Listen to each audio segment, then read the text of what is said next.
Peace and love. What's good? How y'all doing? Today is Sunday, May 29th, 2022. I pray that this message reaches you all in the best of health, spirit, and mind.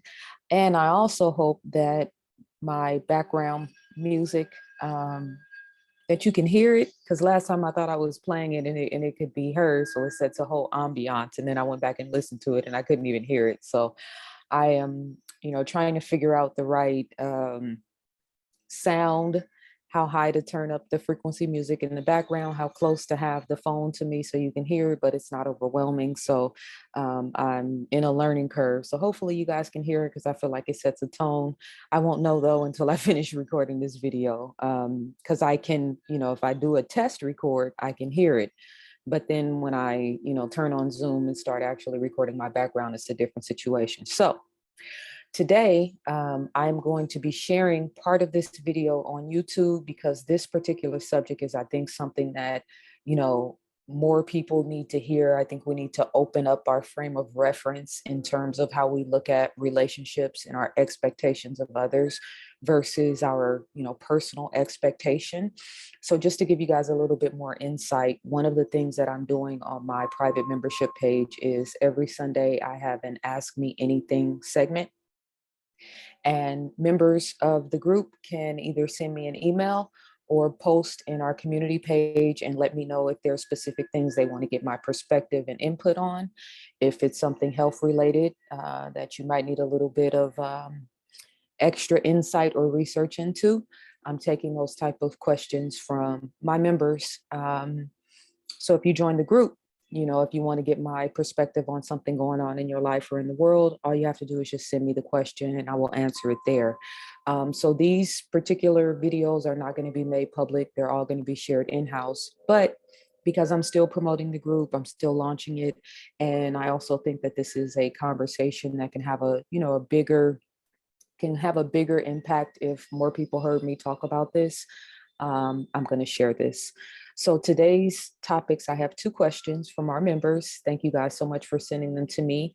And for the first person who sent me the message, she's going to remain anonymous, obviously, but I'm going to share this message because I think it's something that would be beneficial. So the first conversation is going to be about equally yoked relationships. And then the second conversation is going to be about responding to negativity when you have people on social media or just in general, in life in general, that are constantly kind of, energetically attacking you or directly attacking you.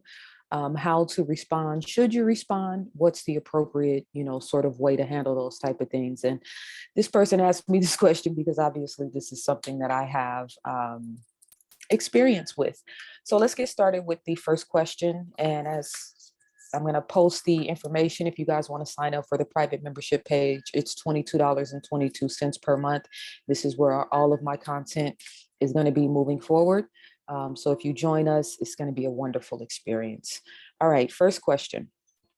Let me skip forward to the specific. Okay. She says, I've been in a relationship with this guy since February of this year, and we have dated off and on for the past 6 years. He is a great guy character-wise. However, he's not really a deep thinker, and he doesn't spark my interest intellectually. Our conversations are very surface level, and when I speak on a worldly topic, his responses are very naive, thinking like it won't happen to me type of belief. This leads me to feeling like I can't trust him to lead us and my future kids and I in the right direction. So I'm always feeling like I have to take control. I know that in the past, I've dealt with feelings of not fully trusting myself. So I'm having a hard time discerning this, if this is a me or a him issue. I really want to be with him and grow together. However, I just have so many doubts about what the future would look like for us. Well, first of all, thank you for sharing this with me. I know this is not a lightweight topic, and even, I'm going to give you my feedback, but I also know that there's a lot of other things at play in the bigger scheme of things in terms of, this rate, not racial. Look at me, somebody, he's talking about energetic vampires. I wasn't even thinking about racism, right? But in terms of, potentially settling down and building a life with a person, and there's something nagging you in your spirit, right? So there's a lot of layers to this. The first thing I want to say is intuition is not a game. And I talked about this recently in my I've been doing so much content over this past 2 weeks in my sovereignty of self women's course about when women don't trust their intuition. And so I was referencing, I think it was a quote from Greg Braden's Human by Design, where he talks about, in relationships, there's always this thing where people have this intuitive knowing within the first minute of meeting someone. There's this intuitive knowing of, yes, this person is going to be, good for my life trajectory, good as a friend, a good relationship, a good partnership, a good business, relationship, or it's not, right?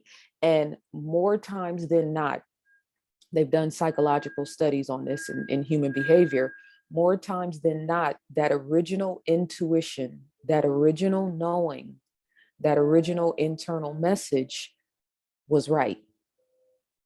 And because, we live in a world that's not predicated on us feeling our way through life, it's all logical, right? It's all right brain methodologies in terms of how we meet people, how we interact with one another, who we choose to do business with, etc. We're not really operating from the true sense of self or the inner being in terms of the life choices and decisions that are being made. So there's that, right? But then there's also, towards the end of the message, and this is what really stood out to me. This is what I highlighted, because I'm always about self accountability, internal reflection. She said, I know that in the past I've dealt with feelings of not fully trusting myself. So I'm having a hard time discerning if this is a me or a him issue. That within itself is very telling, because if you don't really trust yourself, it's very hard to trust anyone else. And I've been, I have this moniker that I've been saying for 10 years now, never trust anyone that doesn't trust anyone, right? And I'm not saying you don't trust anyone, but I am saying the lack of self-trust is naturally going to permeate all of your relationships, especially your most sacred and personal relationship, which is this, a man or your partner that you're considering, marriage and building a world with, right? So that's the first thing that has to address before we even talk about the lack of intellectual stimulation, right? And when you say you have feelings of not trusting yourself, but then you've got this ongoing nagging feeling in the back of your mind, in the back of your spirit, about a relationship with this man that, you've been in a relationship with since February of this year, but you have dated on and off for the past 6 years. So it's not like, this is new and maybe I'm not giving him the benefit or the doubt per se. This is an ongoing, kind of back of your mind, back of your spirit feeling that you've been having, right? So we can't ignore that. And a lot of women make mistakes by ignoring those nagging feelings. We are mental, spiritual, emotional, and physical beings. And a very big issue in the rates of divorce, the rates of single parent households, the rates of cheating in our society, right? This whole conversation about polygamy and how men aren't supposed to be monogamous and all men are supposed to have more than one woman. Well, all of those conversations and those, realities are all happening and being permeated by a lack-based consciousness. The majority of conversation that I hear about relationships in Black culture and just in society in general are all based around lack-based consciousness. So we don't really cultivate and stimulate a reality where women are appraised or valued or appreciated based on intellectual prowess, right? We also live in a world that doesn't mentally and spiritually stimulate or invigorate men. I'm not talking about the fact that, most of the scientists and most of the doctors, that these sort of intellectual, segments of society, universities and academia and whatnot. Yes, most of the men in higher ranking positions, or most of the people in higher ranking positions in the society, are men. But at the top of the pyramid is where, a lot of the aspects of society are being created. And most of these aspects of society, if that's how I want to say it, are not stimulating men spiritually and mentally in a way that they can become their highest and best self. It's stimulating men from a perspective to keep them underneath the people at the top of the pyramid, per se, right? So we have, like, for instance, with the conversation about polygamy, and this is a subset of what I want to say, but it's still relative.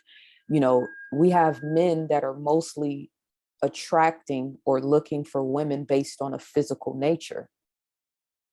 We could say whether she has childbearing hips, right? Whether she can produce, is her body, physically susceptible to be able to rear or raise a certain type of child. There's that aspect. And then obviously the physical attraction, right? How her body, her physical face, how she looks physically attractive. A lot of men in this culture, in this society, are marrying or choosing women based on physical attractiveness. I didn't say all, so you guys don't need to start a campaign. But many, if not most, that's the way the society is cultivated. Well, that's wonderful out the gate. That's wonderful when you guys are, going out together and, she a baddie and you look the part, so you guys look good together. But then as the relationship goes on, and as he's expanding or he's growing in business or he's trying to be a better person or he's looking for a deeper sense of fulfillment and spirituality, or he wants to be vegan now, he wants to change his diet, he's looking to become a better man.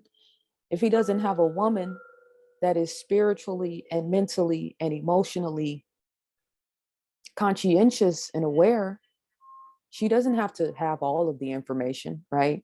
But at least have the impetus to seek out certain information. You can learn how to cook vegan or at least healthy online with no problem now. But do you want to? Right? So a lot of our men are seeking relationships that are not based on mental, spiritual, emotional, and physical attraction. So they end up in relationships that are not, fulfilling. And they think, and the argument is not, I can't find a woman who is spiritually stimulating to me. The argument is men are not supposed to be monogamous. But that's because they're seeking lower hanging fruit, so to speak, right? And I've talked about this before. The same thing goes for women. We may not only choose based on physical attraction. This world tells a woman, the man has to be able to take care of the finances, right? Make sure that he can protect and provide, have a bat waiting in the hall closet in case the door someone, tries to rob our home, or set up an ADT system to make sure the property is secured, right? Making sure we have food on the table, making sure the bills are paid. That's pretty much the standard focus or conversation when it comes to the type of man that you're seeking. What's his credit score, that type of thing, right? So women are not really choosing based on a mental and a spiritual and emotional connection. There's always exceptions to every rule, right? So none of this applies to every woman or every man. But this is important because we're constantly emphasizing relationships and emphasizing hashtag Black love and emphasizing marriage and emphasizing the importance of, the type of partner that you marry and building families, right? And all of these things are very important. But are we emphasizing high vibrational relationships?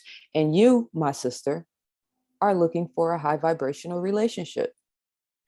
So the question is not,